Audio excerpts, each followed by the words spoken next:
Good morning to those of you joining us in America, and good evening to those joining from Kurdistan. It is an honor for our team here at the Kurdistan Regional Government representation in the United States to host this commemoration on the 35th anniversary of the Halabja Genocide. Before we begin our program, I'd like to salute the people of Halabja, the victims of the chemical bombardment in 1988, the survivors, their children and grandchildren, and all the victims of genocide in Kurdistan and Iraq. We bear witness to your suffering and to your resilience. We stand in solidarity with all the victims of genocide committed by Saddam Hussein's regime and the many who suffered at the hands of ISIS in 2014.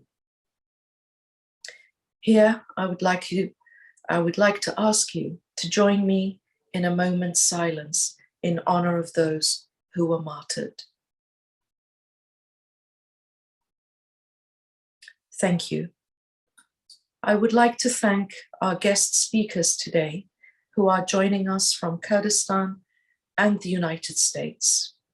Kagzamnako Ahmed, a survivor of the Halabja Genocide, His Excellency Abdullah Mahmoud Muhammad, the KRG Minister of Anfal and Martyrs Affairs, Ms. Jennifer Gavito, the Deputy Assistant Secretary for Iran and Iraq at the State Department, Senator Chris Van Hollen, who has been a friend of the Kurds for the past 35 years, Dr. Salwan Sinjari, the Chargé d'Affaires of the Iraqi Embassy in Washington, D.C., Mr. Gabriel Mayron, and an American lawyer focusing on international human rights.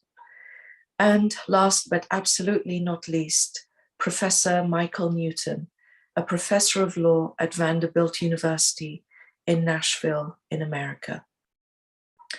I would also like to thank Radio Free Europe for allowing us to screen a short film about Halabja, and I would like to thank Rudao, our media partner, for this event today. The KRG Representations event will be in two parts. The first part will focus on remembrance and bearing witness to the genocide in Halabja. We will hear from various speakers who will express their solidarity with the victims of genocide. The second part will be a panel discussion where we will speak with experts in law and practitioners on how far the pursuit of justice has advanced in the 20 years since the liberation of Iraq. When Iraq was liberated in 2003, there were high hopes that the wrongs of the past would be put right, that the end of the Ba'athist dictatorship would bring with it peace, justice, and compensation for the victims of that regime. Our guests today will help us discuss the expectations we all had 20 years ago and what has in fact been delivered. We can learn from the victims of other genocides who 80 or 100 years later continue to seek recognition of the genocides against their people.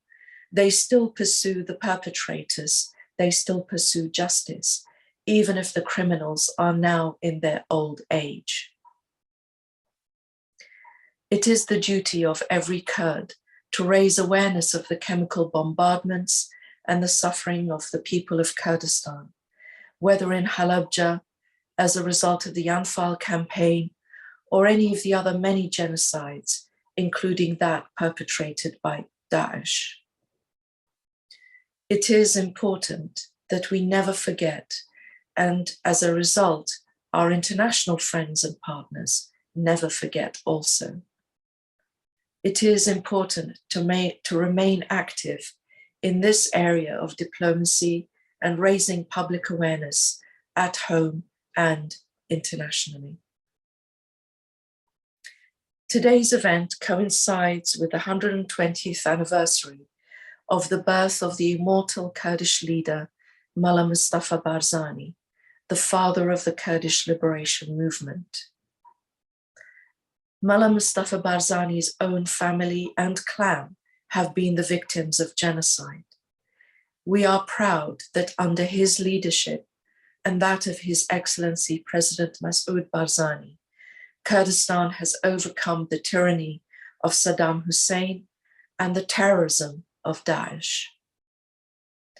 Our commemorative event also comes one day after the Iraqi Council of Ministers announced that it had approved changing Halabja status to a province to do justice to this city and honor its martyrs. This decision by the Iraqi Council of Ministers comes several years after the Kurdistan Parliament voted to make Halabja a province, and it is a welcome step that will elevate Halabja's standing to what it deserves. Now we will begin our program by watching a short film by Radio Free Europe about one of the survivors of the Halabja Genocide. Before we go to this short film, it is worth reminding ourselves of the harrowing events of March 16, 1988, when Iraqi warplanes pounded Halabja with bombs, mustard gas, and the deadly nerve agent, sarin, killing more than 5,000 people. About 10,000 were wounded, children were lost, and families were torn apart. The city was utterly destroyed. This film that we're about to watch tells the story of one survivor and his family. Now, let's go to the documentary.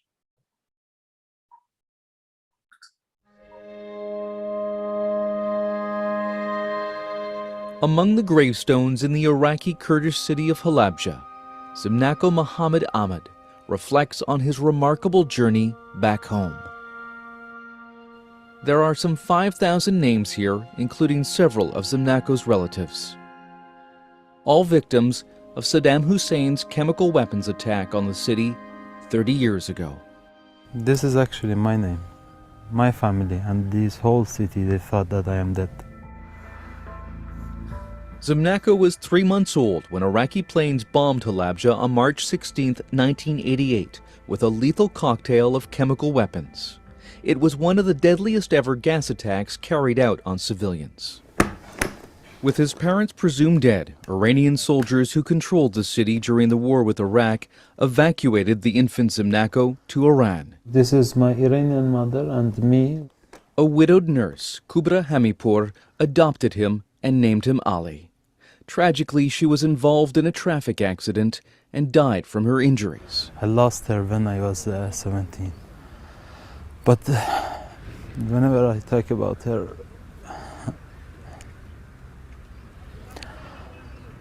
she grew me up like her child.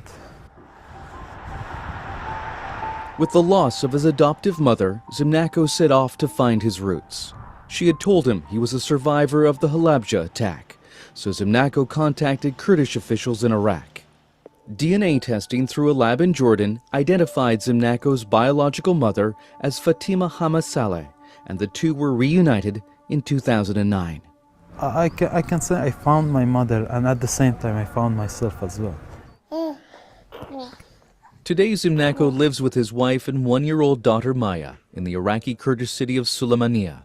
The existence of Maya in my life proved that I am alive and my life is continuing. He's had to adjust to a new language, a new culture, and to Sunni Islam after growing up as a Shiite Muslim. His biological mother is helping him raise his little girl.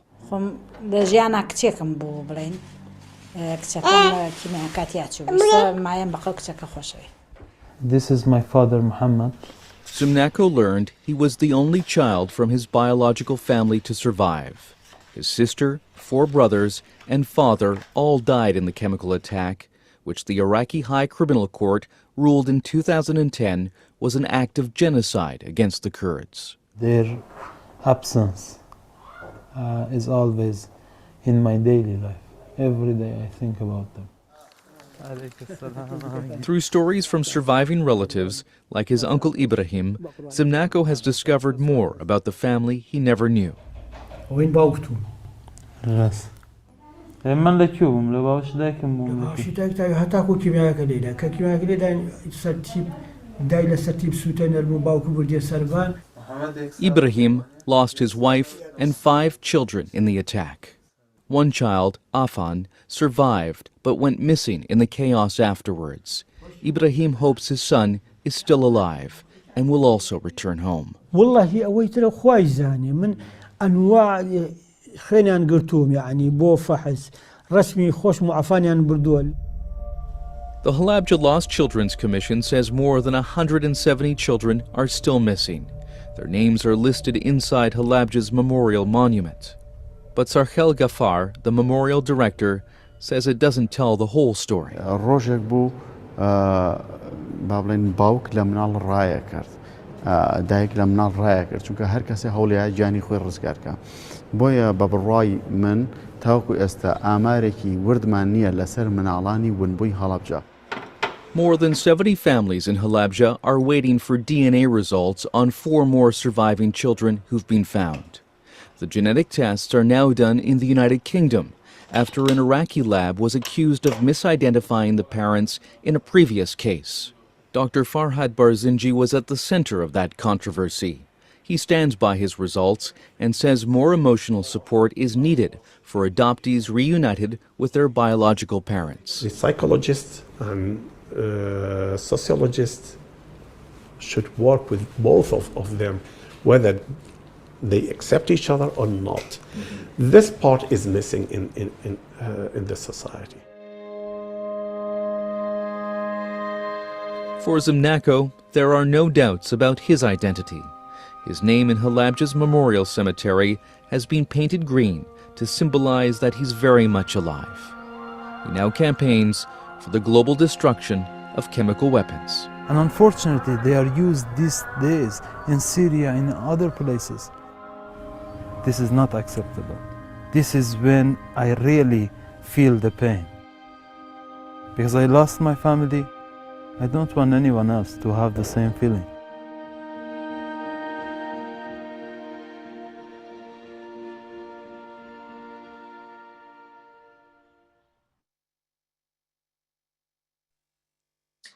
Thank you once again to Radio Free Europe for allowing us to show that film. And now it's a great honor to welcome His Excellency, the Minister of Anfal and Martyrs Affairs, Mr. Abdullah Mahmoud Mohammed. The Minister is actually a resident of Halabja himself. He is a former Member of Parliament and a former journalist, and joined the 9th Cabinet of the Kurdistan Regional Government as the Minister for Anfal. Now we will hear His Excellency's message.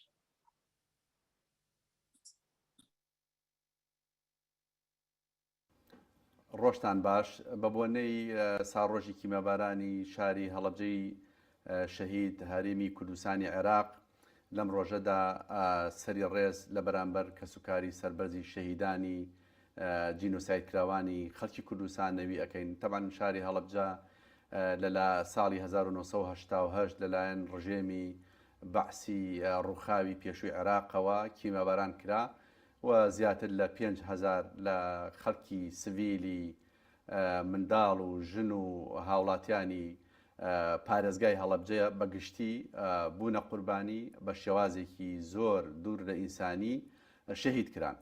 زیاتر لە 20,000 کەس بەرکەوتەی چەکی کیمیاوی و ئاوارەی سنوورەکانی هەرێمی کوردستان بوون.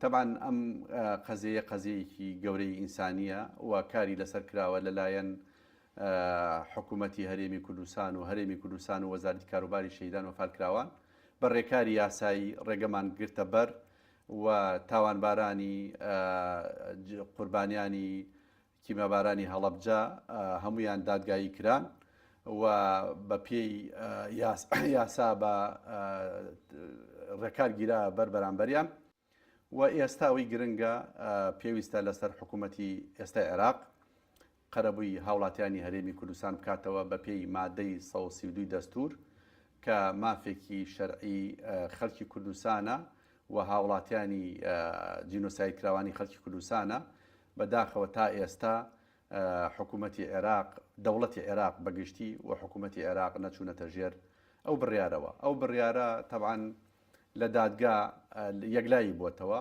مەسەلەی جینۆسایدی خەڵکی هەڵەبجە و خەڵکی سڤیلی هەڵەبجە و لەلایەن پەرلەمانی عێراقەوە بڕیاری بۆ دەرچووە و ئێستا مەفروزە دەوڵەتی عێراق قەرەبووی داوای لێبوردن بکە و حکوومەتی عێراقی قەرەبووی هاوڵاتیانی هەرێمی کوردستان بەگشتی بە تایبەتی کەیسەکانی جینۆساید کە تا ئێستا یەکلایی نەبووتەوە و لە ناویشیاندا مەسەلەی هەڵەبجە کە قەزەیەکی گرنگە بۆ ئێمە و ئێمە بەردەوامین لە بەدواداچوون و بەردەوامین لە لۆبیکردن و بەردەوامین لە بەدواداچوونی کەیسەکانی جینۆساید کراوانی خەڵکی کوردستان بە تایبەتی شاری هەڵەبجە بۆ ئەوەی حکوومەتی عێراقی پابەند بێ بە قەرەبووکردنەوەی خەڵکی بێتاوانی هەڵەبجە و خەڵکی هەڵەبجەش تا ئێستا زۆربەی زۆریان بەداخەوە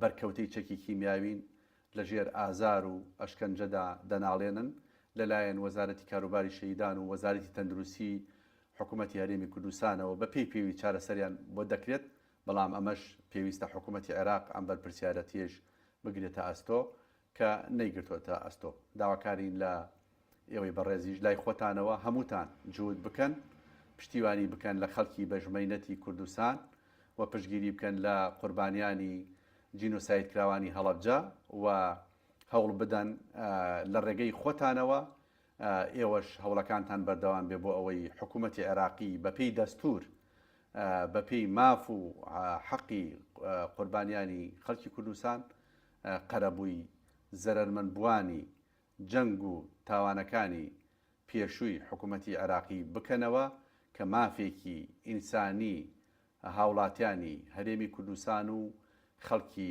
شاری هەڵەبجەی شەهیدە. زۆر سپاس بۆ هاوکاری پشتیوانیتان. Thank you very much to His Excellency, the Minister of Anfal and Martyrs Affairs.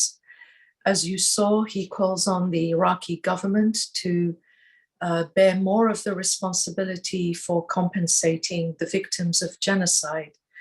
So with that, we will now hear from the Chargé d'Affaires of the Iraqi Embassy in Washington, D.C., Dr. Salwan Sinjari. Dr. Sinjari has been at the Iraqi Foreign Ministry for some time.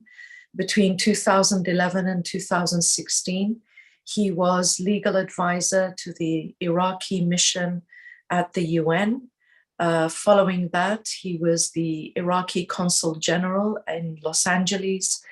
And we are fortunate here in Washington, D.C., that last year, 2022, he became the Chargé d'Affaires at the Iraqi Embassy in Washington. So with that, over to you, Dr. Salwan Sinjari. Thank you. Thank you very much, Bayan Khan. Good morning for all the audience in Washington, United States, and also good afternoon for all who is watching us now in Kurdistan and Halabja Shahid.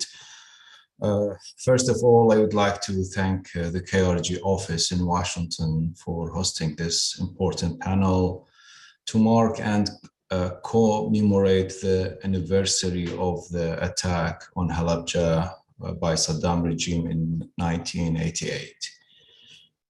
Every year on March 16, the tragedy of Halabja is remembered and take the attention to all the crimes committed by the dictator regime in Iraq, by Saddam regime, who brought to Iraq and all Iraqis many sad days like Halabja, and engaged Iraqis, Iraqi people with many futile wars.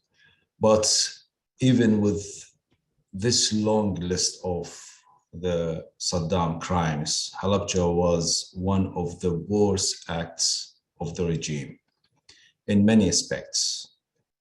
On the Iraqi level, it was a deep wound on the fabric of the Iraqi people. Showed all other Iraqis as well the brutality of the regime and threatened them from even think to be against the regime and his acts. Halabja also was a turning point on the international level and led the world to believe in the danger of the mass destruction weapons, and at the end signing the Chemical Weapons Convention in 1993. But unfortunately, 5 years after the attack on Halabja. Halabja also led the international community to another step forward to change the legitimacy and the acceptance of the regime internationally, until reaching that day of change and the day of liberation of Iraq. I am one of the Iraqis and the Kurds who believe that it was liberation. We have like other words for this day, but I call it liberation. It was liberation for Iraq and liberation for all Iraqis, not only for the Kurds.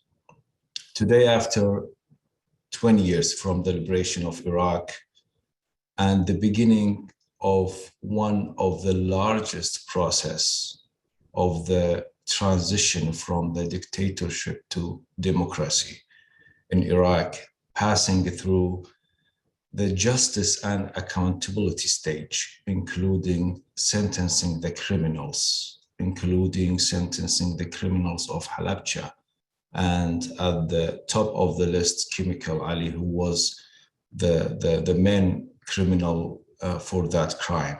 I believe the Iraqi leaders and the people of Iraq and the international community as well learned a lot from the tragedy of Halabja.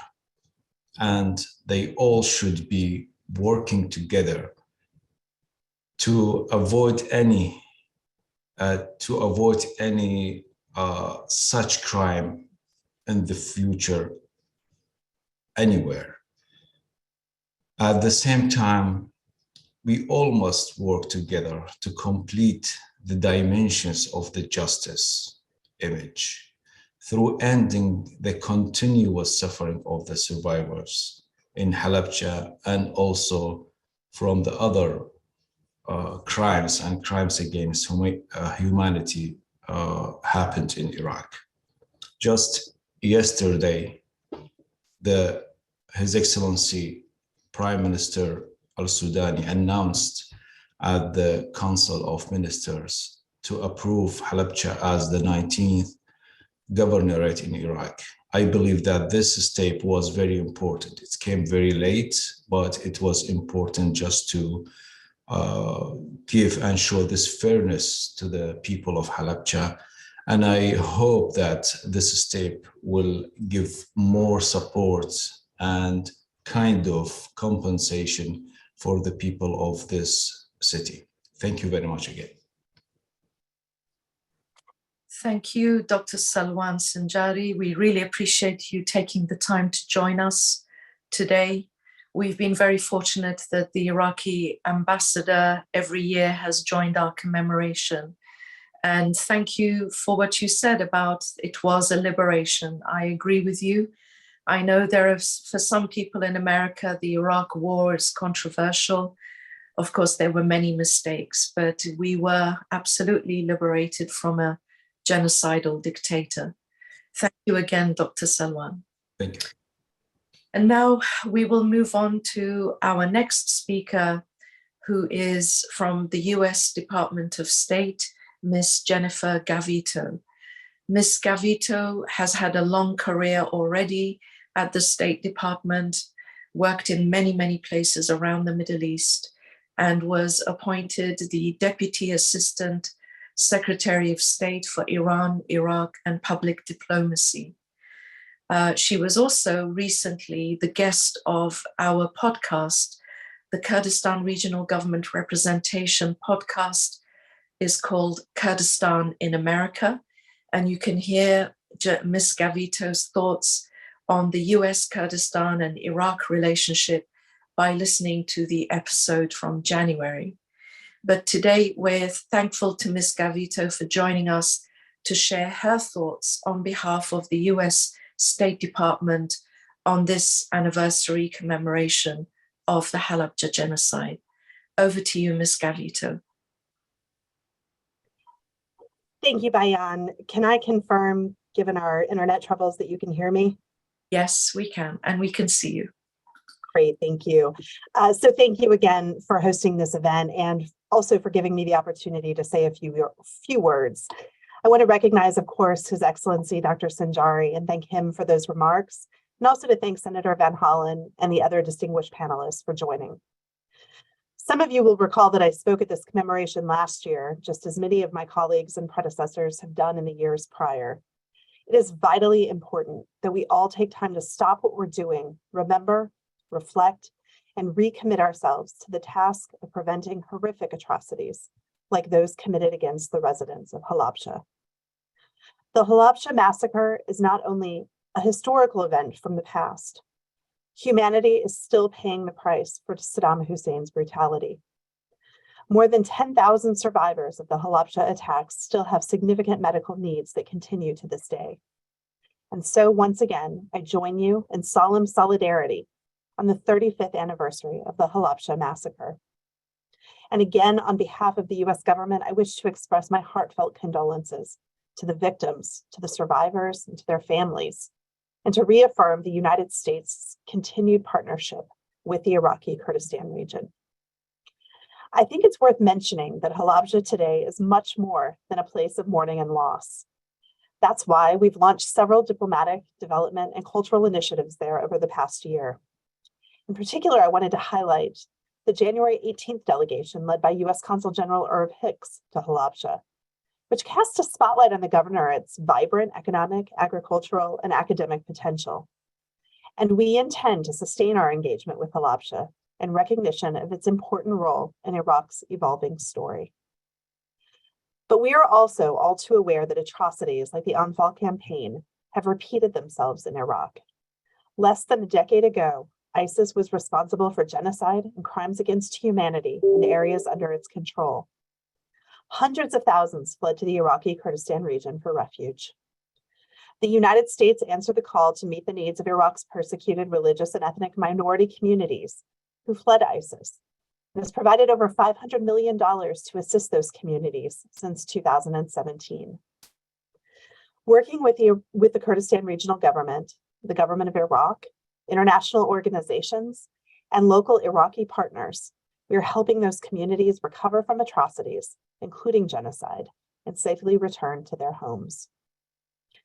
In a recent interview, the same podcast that Bayan mentioned, I was asked to identify a single word or phrase that describes the Iraqi Kurdistan region for me, and I answered bright.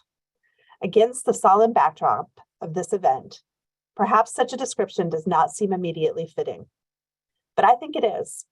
Despite the horrors it has endured, the Iraqi Kurdistan region is bright, and that speaks to the resilience and potential of the people of that region.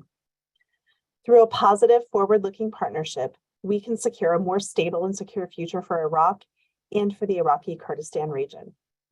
So with that, Bayan, let me thank you again. Thanks for putting this together today, and look forward to hearing about the panel. Thank you very much, Ms. Gavito. We really appreciate you joining us, and we appreciate your message. The US and Kurdistan and Iraq do indeed have a good and strong partnership, and I'm so pleased that you use the word bright to describe Kurdistan. You know, for us in Kurdistan, March is a month full of anniversaries, and some of them are extremely sad, and then the others are extremely joyful.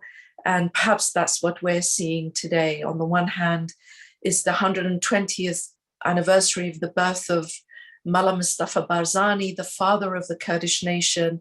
At the same time, here we are commemorating a genocide. But once again, thank you very much for joining us today. And now we will move on to our next speaker, Senator Chris Van Hollen. Senator Van Hollen was a young member of the Senate Foreign Relations Committee staff back in 1988. He visited Kurdistan region 6 months after the attack on Halabja. He and Peter Galbraith, who later became an American ambassador. So at that time, Chris Van Hollen and Peter Galbraith wrote a report on what they saw in the Kurdistan region, the destruction of villages, the obvious use of chemical weapons in several villages. From that day, Senator Van Hollen has been a friend and supporter of the people of Kurdistan. At the time, he was a young member of staff at the Senate. Today, he is a senator and has been in Congress for, I think, 2 decades. So with that, we will now hear Senator Van Hollen's speech. Hi, I'm Chris Van Hollen, United States Senator from Maryland, and I'm honored to join the Kurdistan Regional Government of Iraq to mark the solemn 35th anniversary of the Halabja massacre. 35 years ago, Saddam Hussein's planes dropped chemical munitions on the city of Halabja, at the time home to about 80,000 Kurds. His forces used mustard gas and nerve gas on both the city as well as the roads leading out of town. More than 5,000 people were killed, another 10,000 injured. 35 years later, the survivors of the attack are still suffering from the effects of that horrendous onslaught. This massacre was just one of many atrocities that Saddam Hussein and his brutal regime committed against the Kurdish people during the Anfal campaign, a campaign that included mass summary executions and the disappearances of tens of thousands of civilians. Sometimes even entire villages were wiped out. These attacks resulted in the deaths and disappearances of about 180,000 Iraqi Kurds, and is now known as one of the worst mass atrocities of the modern era. At the time, I was a member of the staff of the Senate Foreign Relations Committee, and I traveled to the region 6 months after the vicious attack on Halabja. I observed firsthand the effects of the terrible Anfal campaign against the Kurds, and with my colleague Peter Galbraith, I interviewed Kurdish survivors of other chemical attacks that followed the Halabja massacre. We had the distressing but important task of documenting chemical attacks on 49 Kurdish villages. It was a heartbreaking experience that haunts me to this very day, but it also drives much of the work that I do today in the United States Senate. We must never forget the crimes perpetrated against the people of Halabja and other Kurdish towns and villages. As always, I'm grateful to the Kurdistan Regional Government for facilitating this event to reflect both on the Halabja massacre and the other crimes committed against the Kurdish people. We must never forget what happened. That is also why, just in the last Congress, I led a bipartisan resolution with my colleague Senator Marco Rubio commemorating the 30th anniversary of Operation Provide Comfort and reaffirming the strong partnership between the United States and the Iraqi Kurds. Through Operation Provide Comfort, the largest humanitarian operation of its kind, the United States responded to Saddam Hussein's brutal crackdown on the Iraqi Kurdish people by enforcing a no-fly zone and delivering vital humanitarian relief. The Senate passed our bipartisan resolution, which honors the nearly 2 million Iraqis who were displaced by the regime of Saddam Hussein and who survived starvation and exposure. It also reaffirms Congress's respect and support for the Kurdish people. But today invites us not only to remember the past, but also to reflect on our ongoing work to prevent crimes against humanity. We must never forget in order to ensure never again. In the year 2019, I worked with colleagues in the Senate to pass the Elie Wiesel Genocide and Atrocities Prevention Act, which seeks to strengthen the United States government's capacity to prevent and respond to genocide and other mass atrocities in the future. Even today, we are being tested in many parts of the world where we must confront war crimes and crimes against humanity.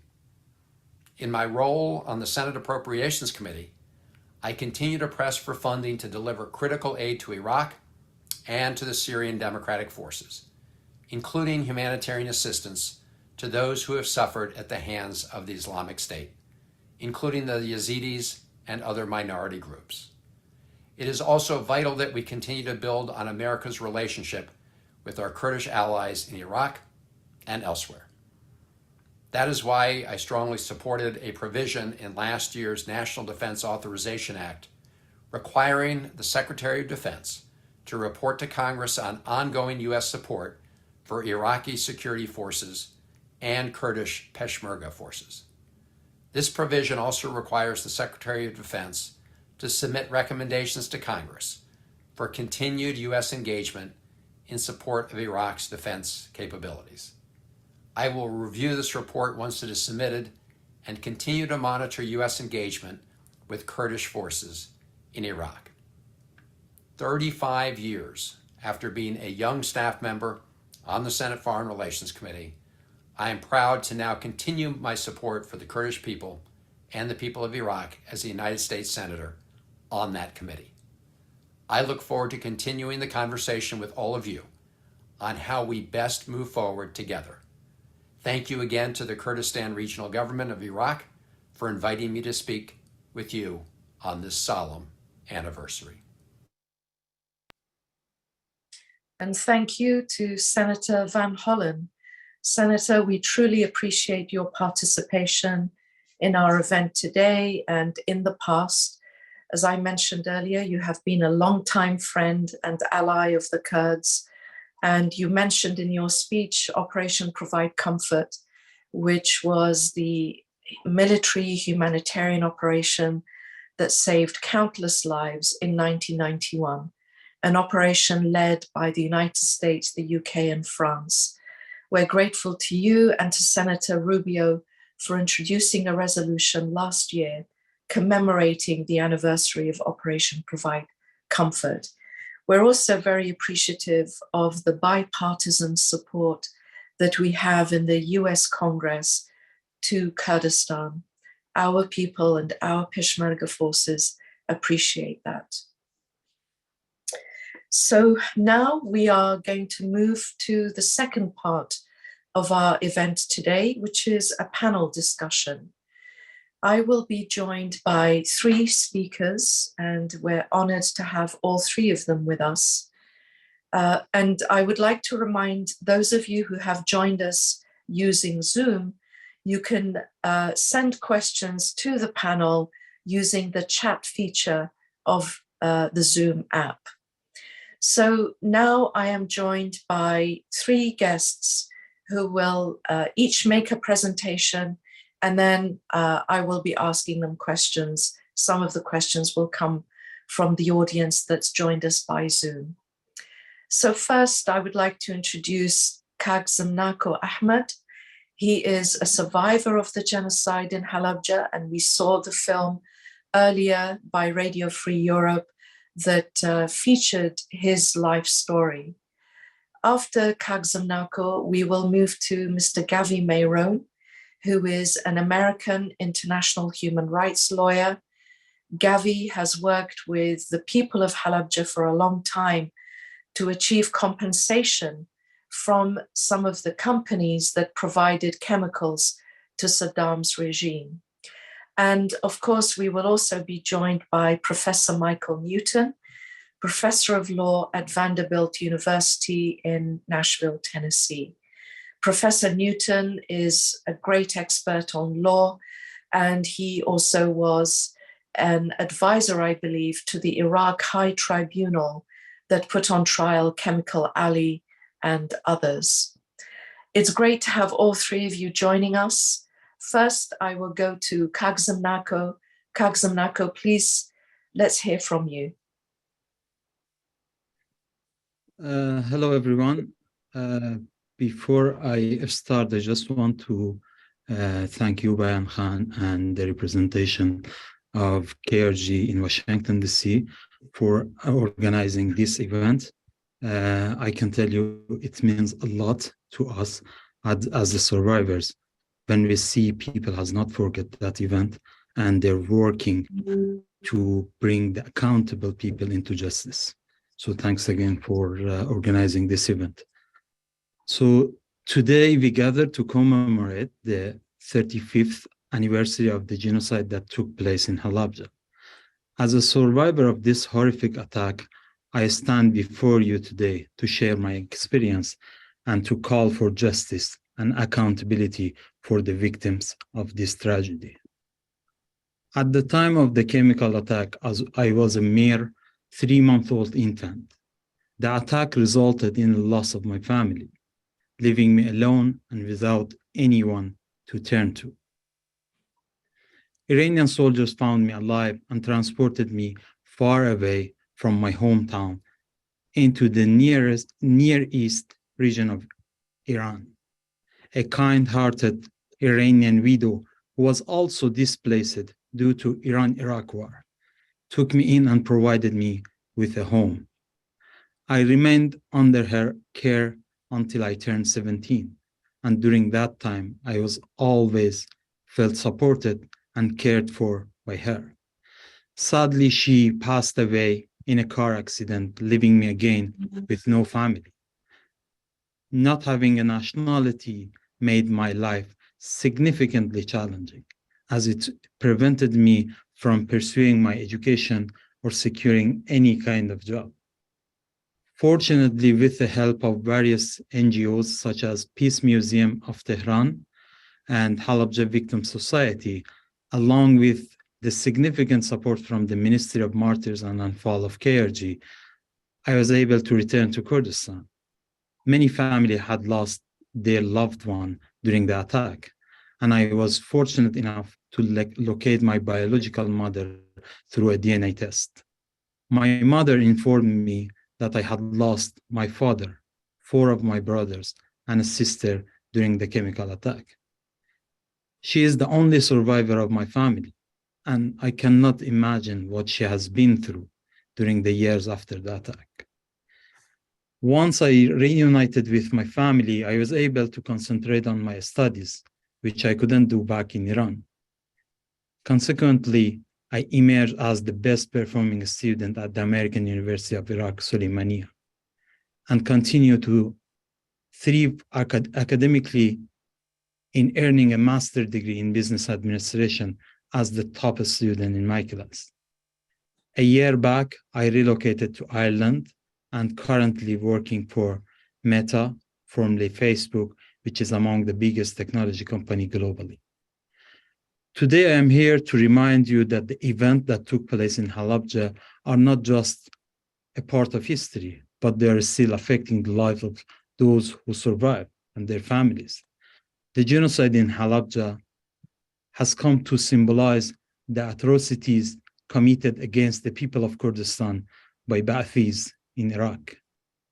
This tragedy is a reminder that we must never forget the victims of war crime, crimes against humanity, and genocide.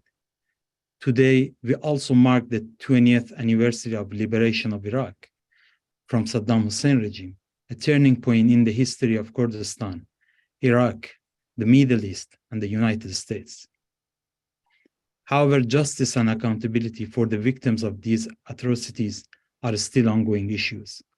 I call upon the international community to stand with us in our pursuit of justice and accountability for the victims of Halabja Genocide, the Anfal campaign, and many other tragic events that happened during the last decades. We must not let history repeat itself, and we must ensure that those responsible for these crimes are brought to justice. My journey has been filled with unimaginable hardship and sorrow, but also with incredible strength and courage. My story would be a testament to the human spirit and a reminder that even in the darkest time, there is always hope. In conclusion, let us honor the victim of genocide by continuing to work toward justice and accountability. Let us never forget the horrors of the past and work toward a brighter future for all people, regardless of their race, religion, or nationality. Thank you so much again. Thank you, Kagsam Nako. That's such a heartfelt message. It's just unbelievable to think of what happened to you, to lose your family and then to lose your second family, which seems to have been very beloved. We can all admire your mother in Iran and, of course, your mother in Halabja. Both are great women and lucky to have you as a son. Thank you so much for your message. There will be questions later if you can just stay with us.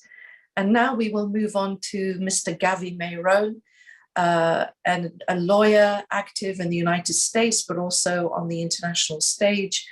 And Gavi, please tell us your views on the question of justice and accountability. Here we are 2 decades after the liberation. Thank you, Bayan, and in memory and honor of all the victims and survivors, not only from the Halabja, but all the chemical weapons attacks across the Kurdistan, as well as the victims of the Anfa. So the quick answer is that we have always believed in domestic litigation in civil courts against the perpetrators, aiders and abettors, and co-conspirators of international crimes.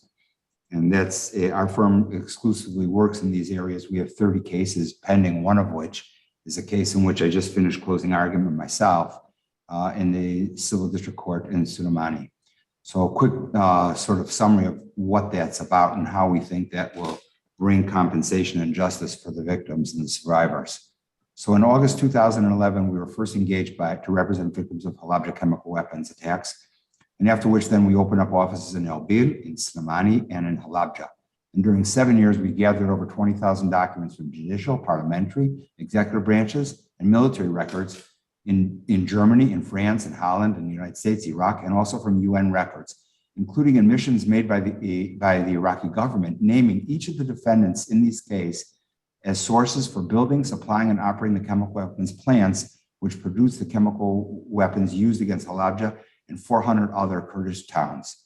In addition, we collected hundreds of newspaper articles from all countries in which the defendants operated from 84 to 88, revealing extensive public knowledge that Iraq was producing and deploying chemical weapons, and interestingly included the names of most of the defendants in the newspapers as sources of those chemical weapons.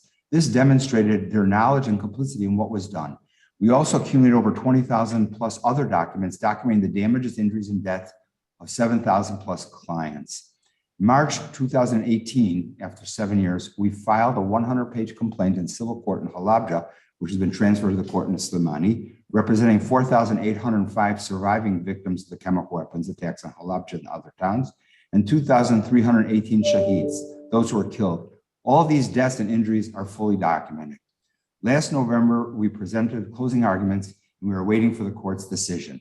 From 1976 to 1979, Iraq unsuccessfully tried to acquire facilities to produce chemical weapons from American and British companies. They declined to participate. In September 1980, at the start of the Iran-Iraq War, a meeting was held in Baghdad between the General Counsel and Board of Directors member of TUI, the travel tourism company today, then called Prusag, which was then a huge military industrial conglomerate in heavy industries, steel, chemicals, and others, in which the conspiracy was born. The chief lawyer for Iraqi military intelligence, an Iraqi named Salah Majid, who appeared in this trial, was the chief, admits that he was the chief Iraqi military intelligence lawyer of SOTI, which was a governmental organization in charge of weapons development and procurement, including weapons of mass destruction. The conspiracy started with TUI agreeing to hire him and move him to their corporate headquarters in Hanover, Germany, and he would work overtly for TUI, but covertly for the Saddam regime to organize the entire chemical weapons production network across Europe.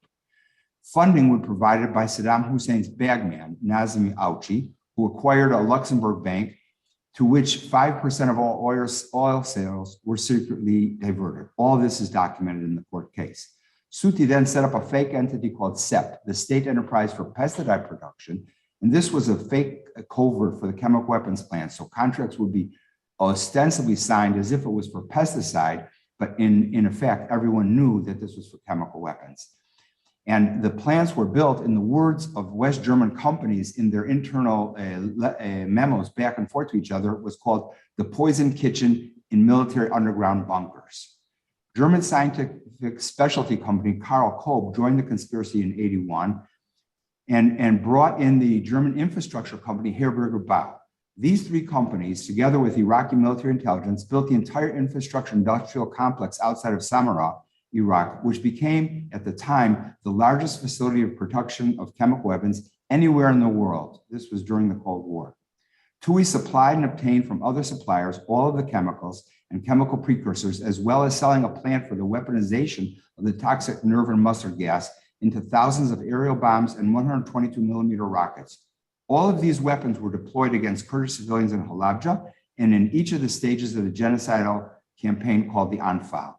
In order to circumvent French export controls, French companies, Protec and the Diedrichs, were joined into the conspiracy so that the German companies would ostensibly be exporting these chemicals and these factories to France, and France had less stringent export rules. They would immediately then export it to Samarra.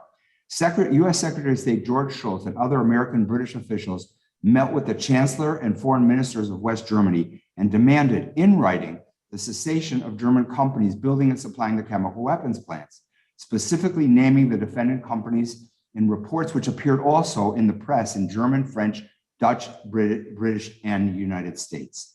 We have the minutes of a meeting between Karl Kolb, a board of directors, and the German Economic Council in the Foreign Ministry in Germany, where Karl Kolb told them that this business was too profitable to stop. And therefore, the German Foreign Ministry advised Karl Kolb to merely cease sending dozens of German engineers to the site in Samarra so that they may later on advance a claim that they were unaware, but they could absolutely continue on with the contracts. At all times during this period, majority ownership and control of TUI was held by the German regional government, Westphalia, through its wholly owned bank, West LB Bank, which later was involved in illegal activities and other problems. These companies and their billionaire owners have literally gotten away thus far with complicity in mass murder and crimes against humanity or genocide. Failure to hold them accountable and allow them to retain the billions in profits made from the harms inflicted on the Kurdish people will only incentivize other companies to exploit the possibility of gaining huge profits by their complicity in the gravest violations of human rights, risking the lives and security of all humanity. We believe that the court will find in favor of our clients by the overwhelming amount of evidence supported, which has been uncontradicted by any of the defendants. And then there will be a huge struggle to try to enforce the judgments to pay our clients. But we believe ultimately justice will prevail, but that means we'll still have to continue on with years of subsequent litigation across the world in order to enforce these judgments. Thank you, Bayan, for giving me the opportunity to participate in this very noble conference. Thank you, Gavi. It's great to have you with us again. You've joined us on previous occasions, but I think it's important that the people of Halabja, the people of Kurdistan know that there are ongoing attempts to bring about compensation for the victims and for the companies that supplied Saddam Hussein with chemicals should be held to account. Nobody should be allowed to profit and to continue to profit from the murder of innocent people. So thank you, Gavi. We will come back to you soon with questions. And before that, we will go to Professor Michael Newton from Vanderbilt University. Professor Newton, please go ahead. There are already some questions in the Zoom chat for you, but please, first let's hear your presentation. Well, thank you, Bayan. It's always humbling for me to join discussions about Halabja because as Bayan knows, my exposure to the Kurds began in the mountains of northern Iraq during Operation Provide Comfort. And I tremendously respect the spirit of the people and the quest for justice and the quest for authentic documentation of these facts. And I think the thing that all these panelists share, I go back to the comment earlier, that we should all be working together to ensure accountability and justice and truth for these atrocities. And to that extent, I support the KRG mission for supporting this educational outreach. It's vitally important, and we cannot short circuit that effort. We must be tenacious in pursuing justice. After my resulting efforts in the mountains with the Kurds of northern Iraq, it logically followed sort of the nature of life that I became the international law advisor to the Iraqi High Tribunal. So I've been asked to speak for a few minutes, because I know time is short and I want to allow time for questions, about the larger efforts in the Halabja case and the Anfal case, and particularly in connection to the larger legal and political and societal efforts. In a sense, these crimes are just overwhelming, right? There's human dimensions. We hear from survivors. We have survivors here in Nashville who lost lung capacity, right? And I've talked with them. I've met with them. Horrific human stories of sacrifice. We have the legal dimension. We have the political dimension. We have the geopolitical dimension. We have the strategic dimension. There's so many elements of this that it can become overwhelming. But I want to cut through that. And let's focus on the human suffering and the human tragedy here. And to me, the evidence of that human tragedy means that we all have an obligation to support the collection of evidence and the collection of information that best documents that tragedy. And here's my first soundbite of 3 from my short presentation. I believe that the evidence of genocide and crimes against humanity represents the common heritage of mankind. Just as the story of the Anfal and the Halabja tragedy is emblematic of human suffering through the ages, in the modern era of international law, the actual concrete evidence of those atrocities should be the public domain. It should be available to everybody, and every human being and every government in the world should share a commitment to ensuring justice and truth and accountability. And I bow to Gabby here, either in the civil or the criminal realm. This should all be publicly available evidence. And to that, I would simply add my request to the Iraqi government, with whom I still work on Daesh cases, to release the investigative files for both Halabja and Anfal into the public domain. We should have those documents available for researchers and for politicians and for historians. They should be translated. They're part of the common heritage of mankind, just as that suffering is part of the common heritage of mankind. Let me say a word about the Iraqi High Tribunal, which I will say, or the Iraqi Criminal Court, as it was later called. The verbiage translation results from a very odd Arabic translation in the early stages, where they wanted to distinguish it from Saddam's revolutionary courts, or the revolutionary courts under Adolf Hitler. There's this very weird Arabic term that distinguishes them, but in doing that, made it an awkward English translation. So as it later became to be known, the Iraqi High Criminal Court purposefully disaggregated, and I hate law professor talk, we separated, is what that means, the Halabja case from the larger Anfal case. And full disclosure, I was the legal advisor for both of those cases, as well as Halabja and the Djail and the Faili Kurds case and numerous other cases. So I had a role in that. But I think it was particularly important because in the Halabja case, you have specific trial records and specific legal analysis of the narrow issues associated with Halabja. And in that context, I think it's absolutely resonant, and I hate to say this because others haven't, but I want to take us into new territory. It's absolutely reminiscent of current Ukrainian efforts to do justice in real time. The Iraqi officials, led by many Kurdish judges, I will say, had a hard choice. Without support from the United Nations, without support from many Western countries, should they proceed in real time to try to do justice as a tangible signal of a better, brighter future in Iraq and in KRG built on the rule of law? And in their context at that time, some 20 years ago, the answer was yes. We believe we have a duty to public officials. As one Iraqi judge said to me, we're in a war, and if I don't fight and you don't fight, then who will?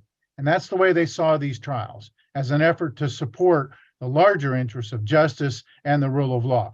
And I will say, not to be political, but they did so without the support, without 1 ounce of support from the United Nations or from many Western European countries.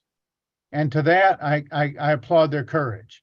They felt that they were doing a duty or fulfilling an obligation to the survivors of Halabja, to the survivors of Anfal, to the Faili Kurds, to the people who suffered into jail, and to other Iraqis who suffered under the tyranny of what my Iraqi friends call the entombed regime. They said that in real time.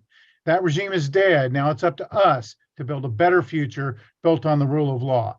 And as I said, I'm currently involved in efforts in Iraq to prosecute Daesh cases. And I will say, the United Nations is providing zero support to that. So I think it's incumbent on the people around the world who believe in the rule of law, who believe in accountability, to support those efforts, both politically and legally and practically. Whatever practical support can be given to survivors, to the judges who are trying these cases, who, in my view, I would use the word patriots. They are patriots who are serving both the interests of the Iraqi people and Kurds, but in the larger sense, the people around the world who believe in the rule of law. For example, anybody right now today who's flying a Ukrainian flag or putting a Ukrainian flag who believes that justice should be done in real time for accountability and atrocities in Ukraine, absolutely without hesitation should feel the exact same way to be intellectually consistent for crimes committed in the KRG and in Halabja. We owe them their support, and we owe that with tenacity and perseverance. The last thing I'll say is that I believe that these files should be unsealed and available, as I've said, for use by public officials, by historians, and translated for availability around the world. In the Anfal closing statements, and in the Halabja closing statements, in the courtroom in Baghdad, we had a giant map of all the atrocities committed and all the chemical weapons attacks committed across Iraq, over 50 documented chemical weapons attacks, of which Halabja stands as one of the most unique and one of the most emblematic attacks of the entire realm. In that vein, the world media began overnight, based on propaganda and based on false reporting, to distort those attacks. And it's now taken us over 30 years to really document the truth of what happened. And in that effort, I would say we must continue without respite. We must be tireless in ensuring that the truth is known to the world, both in real time and for the sake of history. And with that, I'm happy to take questions. Thank you so much, Professor Newton. Really powerful statement. I think you're absolutely right that the evidence presented in these courts should be available in the public domain and should be translated. One of the issues that we have come to understand is the lack of information that is available, especially in English.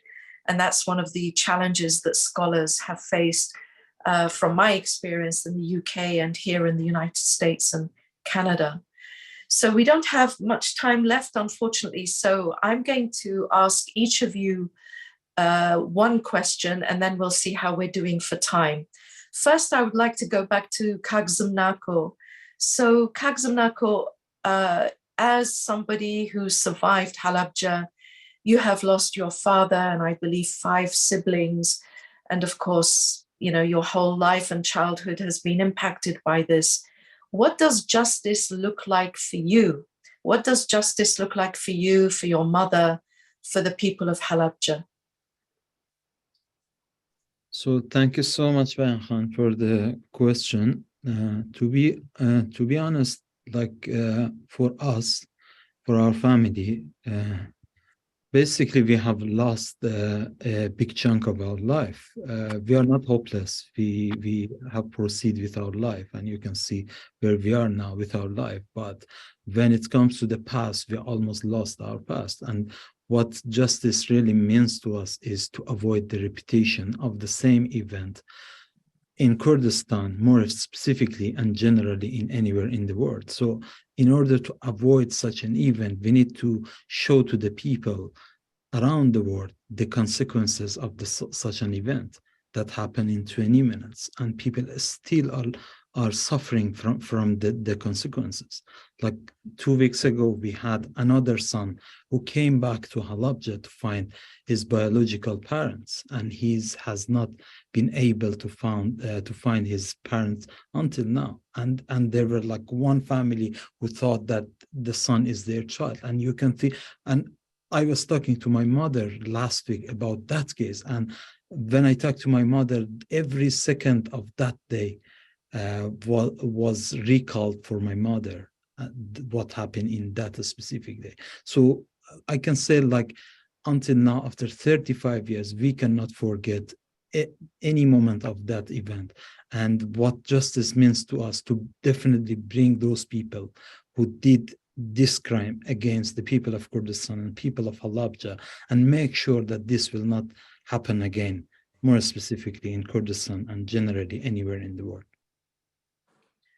Thank you for that. And I can completely understand how certain occasions will lead to a reliving of that horrific day. And your call for genocide never to happen again, especially in Kurdistan, but anywhere around the world, that is definitely our aim. I think we are all united in that. And sometimes we are asked, why do we commemorate and hold these events every year? And my personal answer is, as a Kurd, it's our duty. If we don't do it, then who will? And we're lucky that we have many American friends on this day who are joining us and commemorating with us. But anyway, thank you for that, Kakzamnako. So a question for you, Gavi. You outlined how you have efforts going on in the court in Slemani, but also you are, I believe you also have efforts in Europe, and your target is those European companies that provided chemicals to Saddam Hussein, effectively knowing that they would be used to slaughter the Kurds. What is it that would help you the most? What is it, for example, the people of Halabja can do to help your case? What can the KRG do to help? What can the Kurdistan Parliament do, or the United States, or anybody? This is your opportunity, Gavi, to ask for the kind of help that you need to help successfully prosecute those cases to their conclusion. Oh, thank you, Bayan. Just before I answer the question, just a shout out to Michael that we're filing today in the Eastern District of New York a case against Lafarge, one of the largest cement companies in Europe, for supporting Daesh, and we're representing some American victims in that case. We're happy to share with you evidence and any ideas that we have of how we do these kinds of things. So yes, we always need a lot of help. So we've never asked nor have received any financial help in anything we do. We fund ourselves, and we don't take money from our clients either. So hopefully the clients will get some compensation. We'll be able to recoup our costs at the end. The strategy is going to be that once the judgment comes down in Iraq, in Kurdistan, then we'll approach each one of the companies and either pressure them through a public relations campaign. Some of them might be this, or pressure the German government, because as I outlined, the German government at all times knew exactly what was going on. And let me say, these companies did not merely provide the chemicals. They built the entire factories. They provided the technology and the machinery to weaponize the chemicals. So it was much more nefarious than merely providing some kind of chemicals. And the German government knew it, and they were confronted with it by other governments, and yet they all pushed on. And why? It wasn't because they had a genocidal intention against the Kurds. I doubt it very much. All what they thought they could get away with is profits. And therefore, the massive human suffering for these corporations and these billionaires who owned it was enough to go ahead and without their help, there would not have been the murder of tens of thousands with chemical weapons, and probably the Anfal wouldn't have succeeded either without the chemical weapons, which was an important first stage in each stage. So this has got to end. There has to be some limits as to what's legitimate profitizing for a corporation. Their sole purpose is to make profits for their owners, but there has to be some kind of a brakes as to on the backs of massive human rights violations, including what happened with chemical weapons. So we need as much public support once this judgment comes out.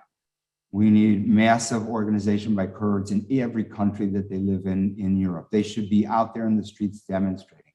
Within Kurdistan, there's been a draft law since 2013 before the parliament, in which the majority of parliament members have already signed off on it, but for some reason the parliament never brings it to a vote. This law would solidify and protect the flanks of this judgment for any collateral attack in a court in Europe that somehow this judgment wasn't consistent with Iraqi Kurdish law. So that amendment needs to be done. We need the Kurdish government to step up and actually do something that is totally within their power. And all the legal advisors, I've had dozens of meetings in parliament there, all of them support it, and there's no objections to it, but for some unknown reason, it's never been enacted. And so I could go on, but those would be great things. Thank you for that, Gavi, and hopefully some of those members of parliament are watching and will hear you and take some necessary action. Thank you. I have a question for you, Professor Michael Newton. It's from Gregory Stanton, who is a genocide expert himself, of course.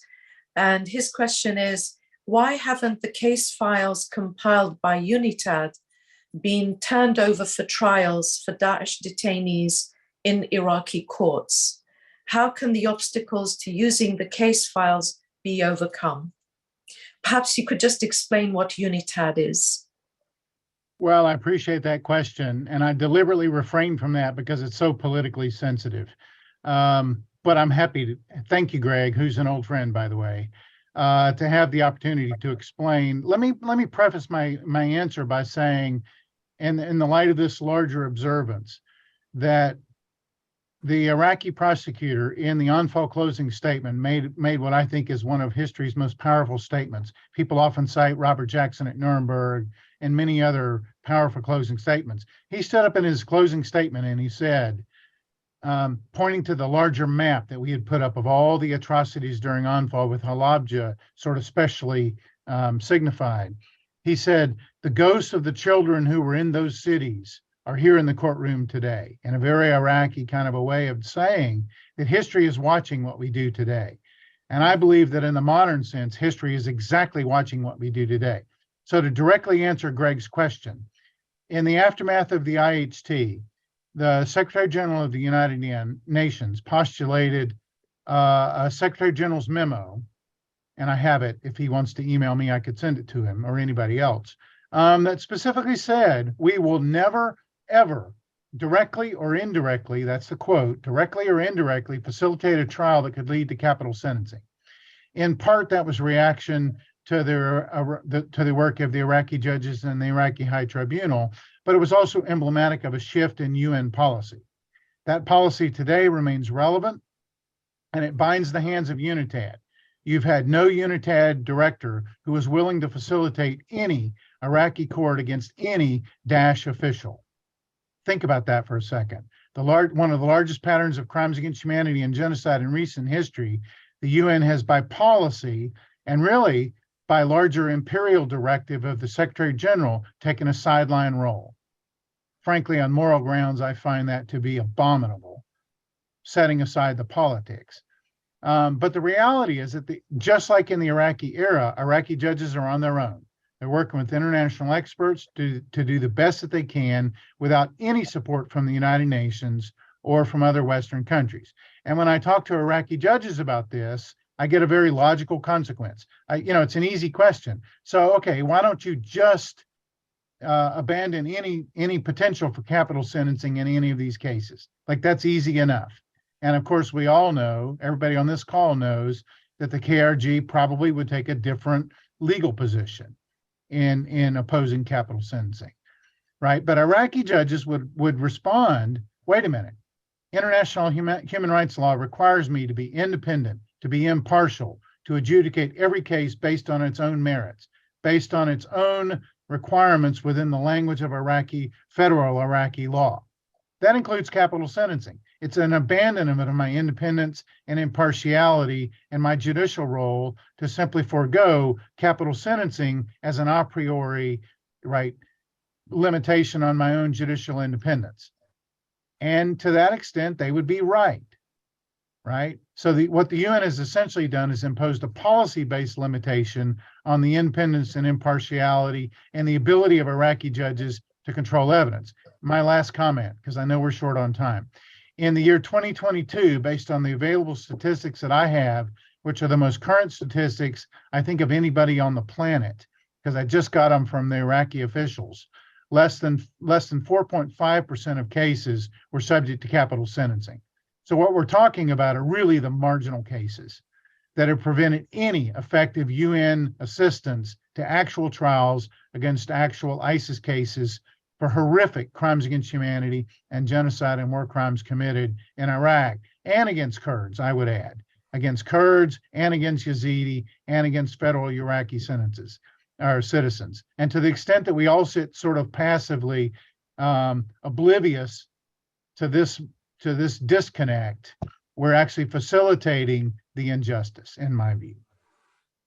Well, thank you for clarifying that. I think this is Mr. Stanton raised a very important question that many of us asked. UNITAD is gathering this evidence and what's going to happen to it. And I know for sure for the Yazidis and the Christians who were the foremost victims of Daesh, this is a very important question. So thank you for sharing your views on that. I have a comment. We've received a comment from Ambassador Peter Galbraith. I'll just read it out, so please bear with me. First, it is worth noting that the US Senate was the first parliamentary body to designate the use of chemical weapons as genocide.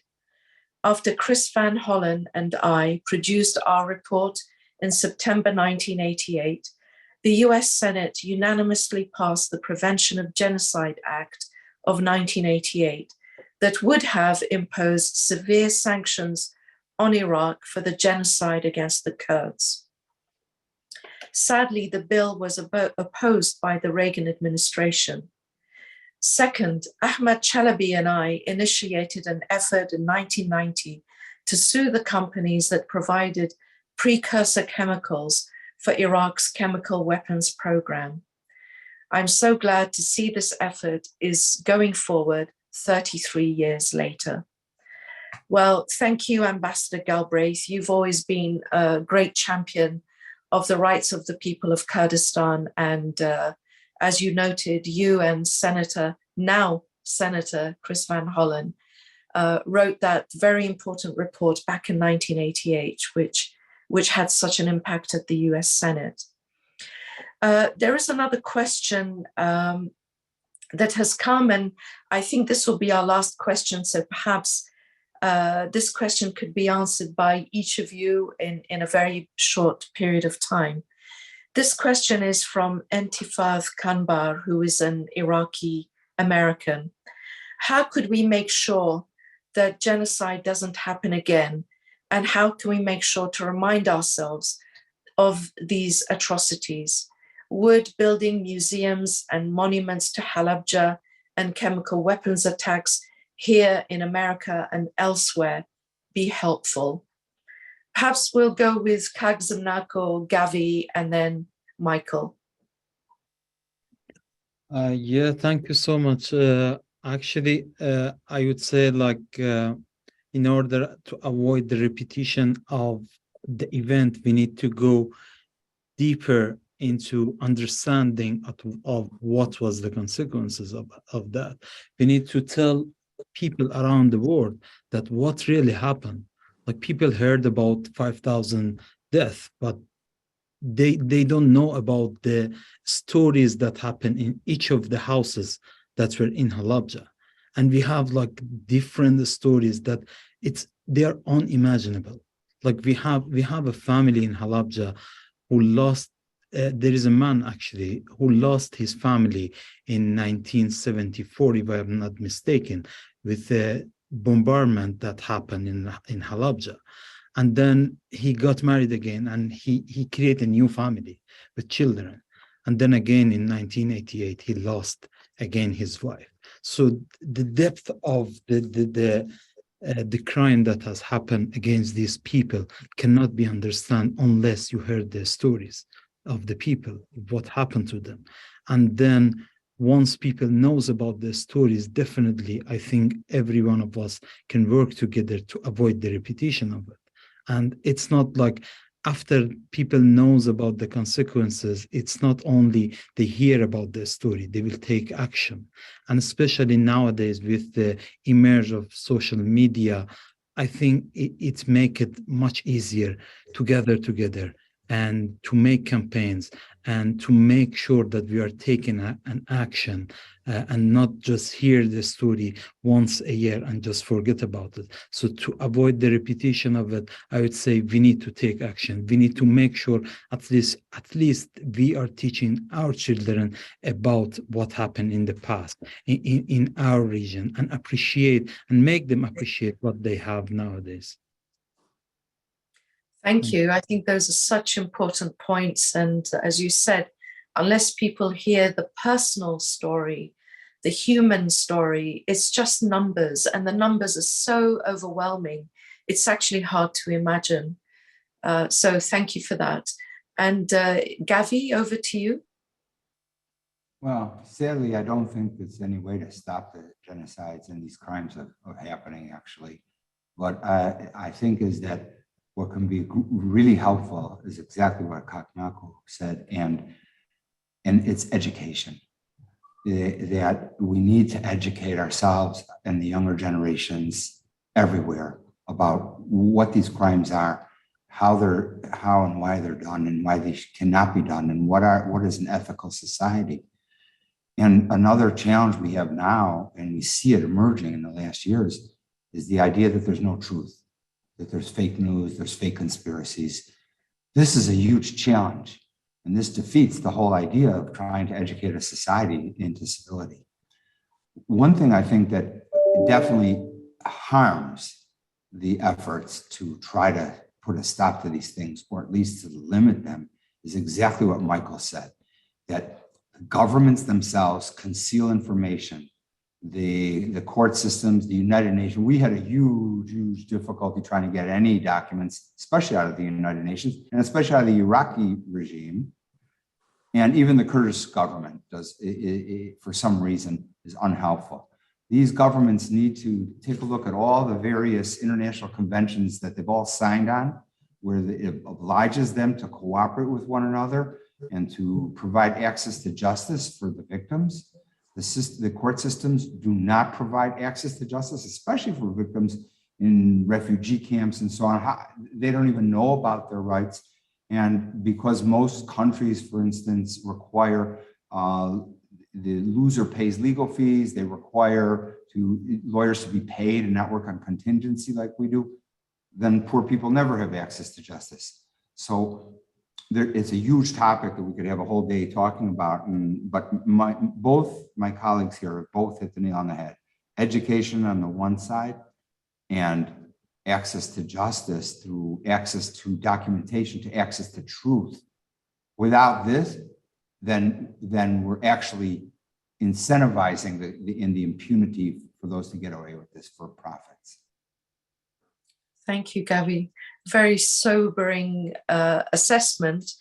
But I think while there is that pushback on truth and the evolution of fake news and so on, there are still many, many, many who fight back.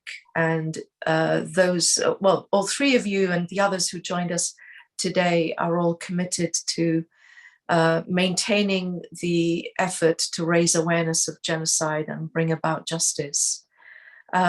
Michael, over to you. Well, I'll try to be brief. There's so much to say here. I don't know that I can really add to what Zemnako said because he was spot on. The English poet and English general Ian Hamilton wrote that on the day of battle, the truth lies naked on the battlefield. The following morning, she's gotten up and put on her armor. In other words, that the real narrative, the real account is hijacked by historians, by politicians, by people with an agenda. This actually happened in Halabja. If you go back in real time and watch the evening news reports out of Halabja, the Iraqi regime promulgated the false narrative that this was simply a response to an attack by Iranian military. Completely false and completely deceptive in real time. So the idea of fake news, I would point out to our listening audience, is not a 2023 phenomenon. This is an old practice and an old habit. To which I would respond with the language of Alexander Solzhenitsyn, that the best resource and the best ally that tyrannical regimes have is lies itself, the bodyguard of lies. We have a duty to humanity to pierce the veil of falsehood, to tell the truth. As Alexander Solzhenitsyn said in writing at that time about the Soviet socialist regime, we have the duty to live not by lies.